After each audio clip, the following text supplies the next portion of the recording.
Hello friends, आप सभी का फिर से एक बार बहुत-बहुत स्वागत है हमारे चैनल दिशा ऑनलाइन गुरुकुल में। तो आज हम आपके साथ शेयर करने जा रहे हैं अभी 27 जनवरी 2023 को जो ऑनलाइन एग्ज़ाम हुआ था उसके क्वेश्चंस हमने रिजेंबल कर लिए हैं बच्चों से बात करके।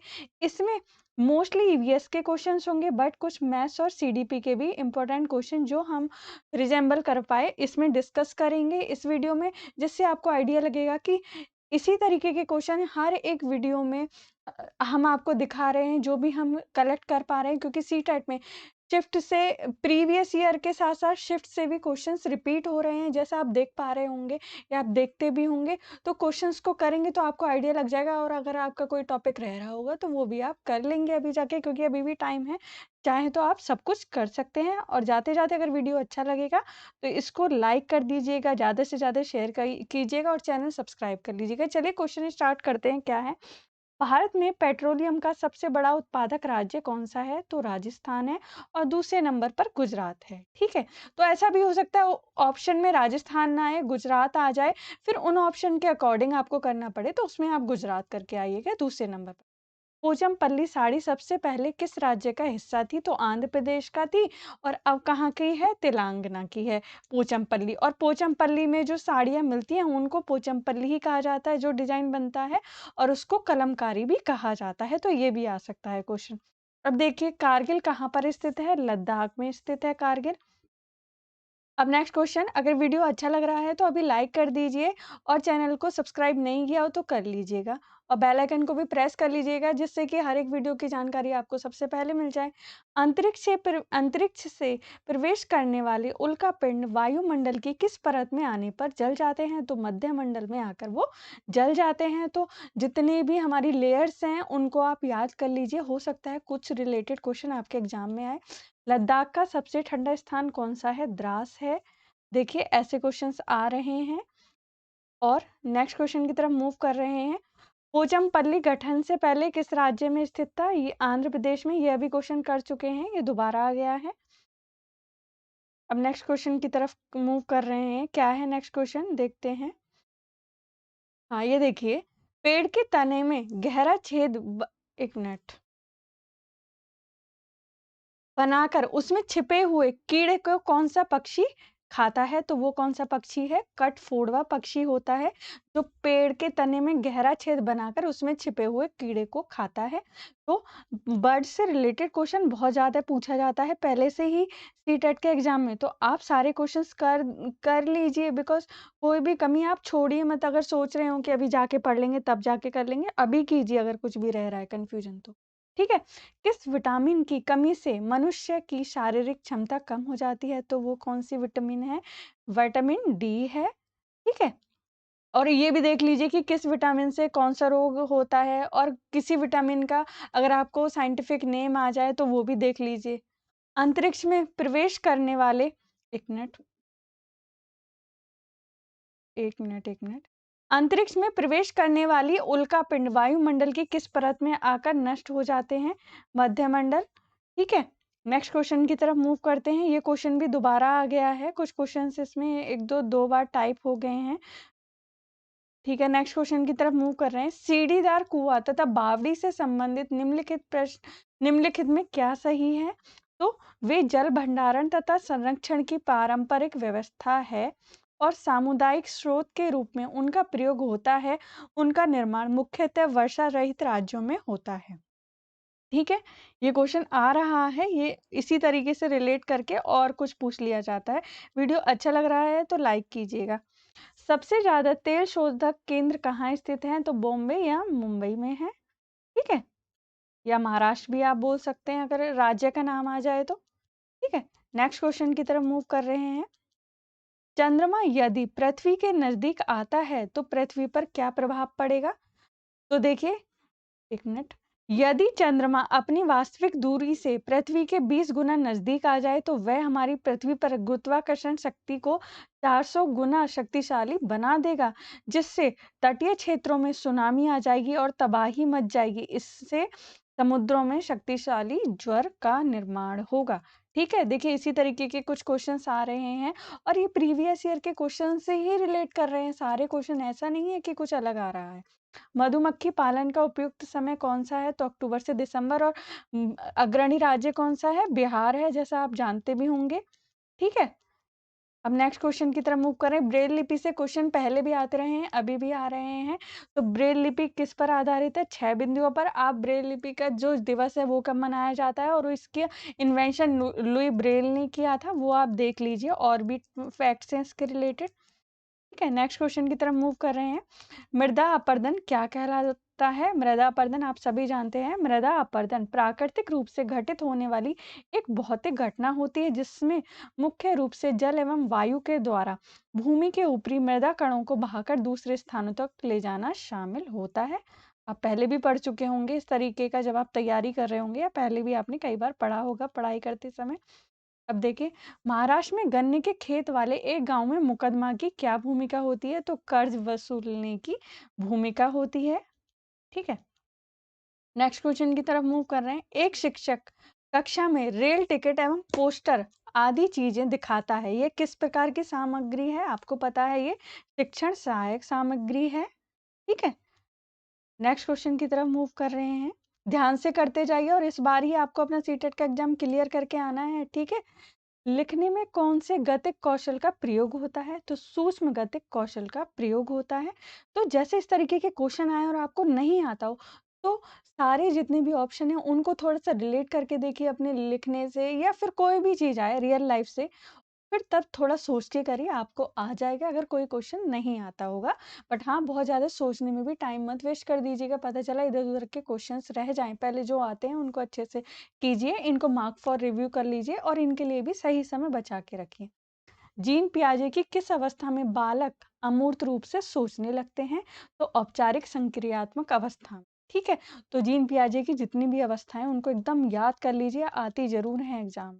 और आप देख रहे होंगे सभी शिफ्ट में जो क्वेश्चंस हैं जो हमने आपको पोस्ट किए हैं, ये सारे ही सारे रिपीटेडली आ रहे हैं, कुछ ना कुछ कुछ ना कुछ कुछ ना कुछ। ठीक है, अब नेक्स्ट क्वेश्चन की तरफ मूव कर रहे हैं। जीन पियाजे की किस अवस्था में बच्ची आत्म केंद्रितता के गुण प्रदर्शित करते हैं? सॉरी, बच्चे होगा यहाँ पर। बच्चे आत्म केंद्रितता के गुण प्रदर्शित करते हैं, वो क्या है? पूर्व संक्रियात्मक अवस्था। ठीक है, नेक्स्ट क्वेश्चन की तरफ मूव करें। देखिए, पहले भी कुछ इसी तरीके का एक क्वेश्चन आया था, और अब ये भी इसी तरीके का कुछ क्वेश्चन है उससे रिलेट। अब देखिए, एक बच्चा तर्क प्रस्तुत करता है कि हिंज को दवाई की चोरी नहीं करनी चाहिए। वह दवाई जो उसकी पत्नी की जान बचाने के लिए जरूरी है, क्योंकि यदि वह ऐसा करता है तो उसे पकड़ा जाएगा और जेल भेज दिया जाएगा। कोलबर्ग के अनुसार वह बच्चा नैतिक समाज की किस अवस्था के अंतर्गत आता है? तो दंड एवं आज्ञा पालन अभिविन्यास। तो इस तरीके के क्वेश्चन कोलबर्ग की नैतिक थ्योरी जो आती है, मोरल डेवलपमेंट थ्योरी, उसको पूरा कर लीजिए, बहुत क्वेश्चंस पूछे जा रहे हैं। ठीक है, और देखकर भी आपको समझ आ रहा होगा भाई क्या है क्या नहीं है। अब देखते हैं, ये क्वेश्चन बड़ा महत्वपूर्ण है, मैथ का क्वेश्चन है, ध्यान से समझिएगा। एक विभाजन के प्रश्न में भाजक भागफल का 6 गुना है और शेषफल का 2 गुना है। यदि शेषफल 6 है तो संख्या क्या होगी? तो इसके लिए आपको एक वो जो फॉर्मूला होता है भागफल, एक मिनट आपको लिख के करा देते हैं इस क्वेश्चन को, हो सकता है आपके उसमें आ ही जाए। भागफल इंटू भाजक प्लस शेषफल। तो ये वाला एक फॉर्मूला जो होता है वो आपको याद होना चाहिए, संख्या इक्वल टू है। ठीक है, ये वाला फॉर्मूला। फिर इसके बाद इसमें दिया है भाजक शेषफल का 2 गुना है, तो आप लिख लो भाजक इक्वल टू, थोड़ा सा राइटिंग गंदा आ रहा है बट क्वेश्चन को समझने की कोशिश कीजिएगा, 2 इंटू शेषफल, है ना, जैसा क्वेश्चन में दिया हुआ है ना, शेषफल का 2 गुना है, क्वेश्चन से ही करना है क्वेश्चन। तो क्या आएगा? 2 इंटू 6, 12 आ जाएगा। ठीक है, अब और भाजक भागफल का 6 गुना है, तो भाजक भागफल का भी 6 गुना है, तो 6 इंटू भागफल। तो क्या होगा? अब देखिए, भाजक भागफल का 6 गुना है, तो हम क्या करेंगे? हम भागफल को इधर ले आएंगे और भाजक अपॉन 6 हो जाएगा। देखो, भागफल को आप इधर ले आओ,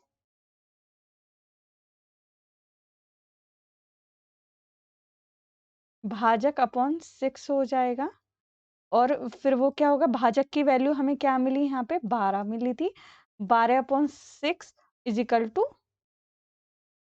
देखो हम इसको यहाँ पे क्यों ले गए, क्योंकि हमें एक वैल्यू मिल जाएगी इस तरीके से, ठीक है। क्योंकि भाजक की वैल्यू हमें यहाँ मिल गई थी तो हम इस तरीके से कर सकते हैं, क्योंकि भागफल का तो कोई वो नहीं बन रहा कि हमें मिल जाए, ठीक है। इसी तरीके से इसीलिए हमने किया इस चीज को, ठीक। क्योंकि शेषफल तो दिया हुआ है ऑलरेडी 6 है, तो शेषफल दिया हुआ है 6, तो उसमें तो हमने ये कर लिया था, बट इसमें हमें करने के लिए ये करना पड़ा। तो अब हमारे पास भागफल है और भाजक है, ठीक है, दोनों ही चीजें हैं हमारे पास, वो 2 है और वो 12 है। अब इस फॉर्मूले में रखिए यहाँ पे, ठीक है। अब संख्या इक्वल टू कितना हो जाएगा, संख्या इक्वल टू, देखिए ये जो फॉर्मूला है ये क्या है, भागफल इनटू, तो भागफल कितना है हमारा, यहाँ से 2 आया, ठीक है। इसके बाद 12 भागफल इनटू भाजक, भाजक कितना आया है, यहाँ से 12 आ गया था। देखिए थोड़ा सा राइटिंग गंदा हो रहा है, बट इस चीज को माइंड मत कीजिए, क्वेश्चन को समझने पे ध्यान दीजिए। और शेषफल ऑलरेडी दिया हुआ है 6, ठीक है। 2 इंटू 12 इंटू 6 तो कितना होगा, अब बताइए, 24 प्लस 6, ठीक है। तो क्या होगा आंसर हमारा, 30 होगा इसका आंसर, ठीक है। तो थोड़ा समझ आया होगा इसको कैसे करना है, समझ लीजिए, इसको देख लीजिए, भागफल इंटू भाजक प्लस शेषफल, ठीक है। फिर क्वेश्चन के अकॉर्डिंग वैल्यूज को रखिए, देन कीजिए, ठीक है। पेन ठीक से नहीं चल रहा है इसलिए राइटिंग बहुत थोड़ा सा अच्छा नहीं है, पर क्वेश्चन को ध्यान से कर लीजिएगा, ठीक है। अब नेक्स्ट क्वेश्चन की तरफ मूव कर रहे हैं। वैन हीले की थ्योरी आप पूरे अच्छे तरीके से कर लीजिए, जैसा हमने आपको बार बार एनालिसिस में बताया है, तो आपको करना ही पड़ेगा क्योंकि इससे रिलेटेड करके क्वेश्चन आ रहे हैं। प्राथमिक स्तर के बच्चे दी गई आकृतियों को उनकी दिखावट के आधार पर वर्गीकृत करने के योग्य हैं। वैन हीले के अनुसार भी ज्यामिति के मानसिक चित्रण पर हैं वो बच्चे, ठीक है। इनकी थ्योरी के सारे पॉइंट याद कर लीजिए, ठीक है। अब नेक्स्ट क्वेश्चन की तरफ मूव करें। वीडियो अच्छा लग रहा है तो लाइक कीजिए, शेयर कीजिए, सब्सक्राइब कीजिए। एनसीएफ 2005 के अनुसार गणित शिक्षण कैसा होना चाहिए, बाल केंद्रित होना चाहिए। एनसीएफ भी आप पूरे अच्छे से तैयार कर लीजिए, निपुण कर लीजिए, आरटीई कर लीजिए। अब देखिए, 2 दशमलव वाली संख्याओं के गुणन जैसे कि 0.3 इंटू 0.2 इज इक्वल टू 0.06 की संकल्पना को समझने के लिए, सॉरी समझाने के लिए निम्नलिखित में से कौन सा शिक्षण अधिगम साधन उचित है। तो ग्राफ पेपर, ये जो ऑप्शन दिया गया था उसके अकॉर्डिंग ग्राफ पेपर है, ठीक है। जो ऑप्शन दिए जाते हैं ऐसे क्वेश्चंस में उसके अकॉर्डिंग आपको आंसर सुन के पुट करने होते, ठीक है। 35362 में 5 के स्थानीय मान तथा इसके अंकित मान में अंतर है। तो 5 यहाँ पर है, 5 का स्थानीय मान यानी कि प्लेस वैल्यू कितना होगा, 5000 होगा, क्योंकि आपको पता है स्थानीय मान या प्लेस वैल्यू क्या होती है, जिस प्लेस पे वो होता है वो वैल्यू होती है। ये 1000 के प्लेस पर है तो इसकी वैल्यू 5000 होगी। और अंकित मान क्या होता है, फेस वैल्यू, तो फेस वैल्यू तो वही नंबर होता है तो वो अंकित मान हो गया। अब इसका अंतर ज्ञात कीजिए आप, 5000, तो 10 में से 5 गए 5, यहाँ पे आपका क्या बचा, 9 बचा, यहाँ पे भी 9 बचा, तो यहाँ पे 9 आएगा, यहाँ पे 9 आएगा, और यहाँ से कट हो गया था तो यहाँ पे 4 बच गया, तो 4995 इसका आंसर, ठीक है। नेक्स्ट क्वेश्चन की तरफ मूव करें। अगर आपको कोई भी कंफ्यूजन है तो आप अभी भी कमेंट बॉक्स में कमेंट कर सकते हैं, आपकी प्रॉब्लम सॉल्व करने की पूरी कोशिश की जाएगी। अब देखिए इस क्वेश्चन को समझ लीजिए, ये है 1 इंटू 1/2 में कितने आधे हैं, यानी कितने हाफ्स हैं। अब देखिए एक हाफ तो यही है, ठीक है।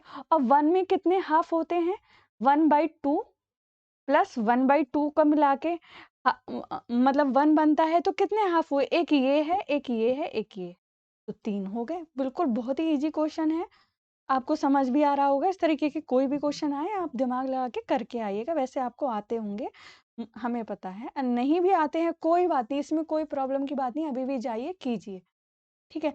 गणित सीखने के संबंध में निम्नलिखित में कौन सा कथन सही है।